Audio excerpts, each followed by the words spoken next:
talk about how to help kids cope with a move.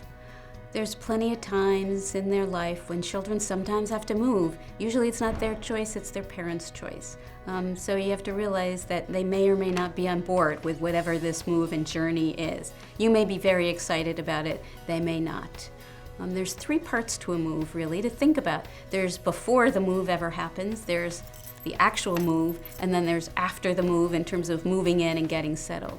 So before the move, you want to talk to your kids about what's going to happen and get them involved. Now again, you want to make sure that you have some details and concrete information. Otherwise, they're just left to worry and imagine and have lots of questions with no answers. So you want to be able to talk when you have some answers to questions, even if you don't have everything buttoned up just yet. And then involve them. Have they gone to visit the place? Can they pick out their room? Can they pick out what's going to be in their room? Can you also talk about the timing of the move? Certainly for some children, depending on their age, there's better times in a school year to move and there's worse times. And sometimes that's related to a sports activity and sometimes it's related to academic activities.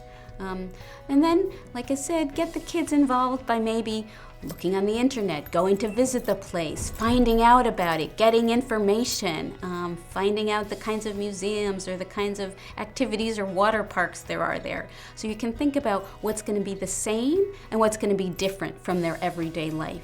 Because helping them with that contrast and that comparison can help them visualize and get prepared for what's going to happen. Now, when the actual move happens, just a couple of things to think about is how you're going to do the move, how long it's going to take, when you're going to get there. And especially the younger the child, the more you want to pack their things last. Because that means at the other end, when that moving truck shows up, their things are going to come out first. So they have their things to play with while everybody else is running around and unpacking.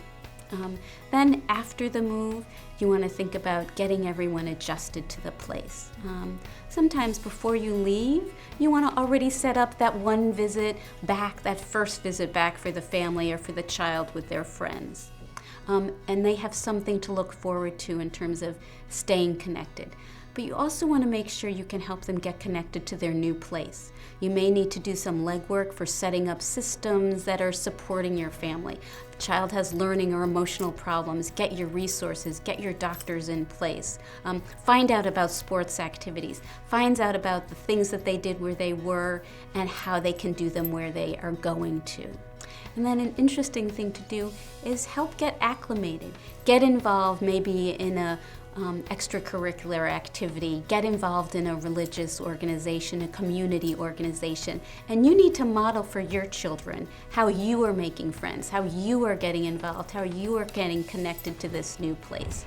And then for your kids, a very interesting, fun thing to do is have them plan that first visit from that friend from where they just left. So what happens is, when your child is now the host in their new hometown, they have to figure out what's fun, they have to make it a good visit, and somehow they will then start to get acclimated and perhaps feel a little bit better about showing off their new place instead of just thinking sadly about where they were.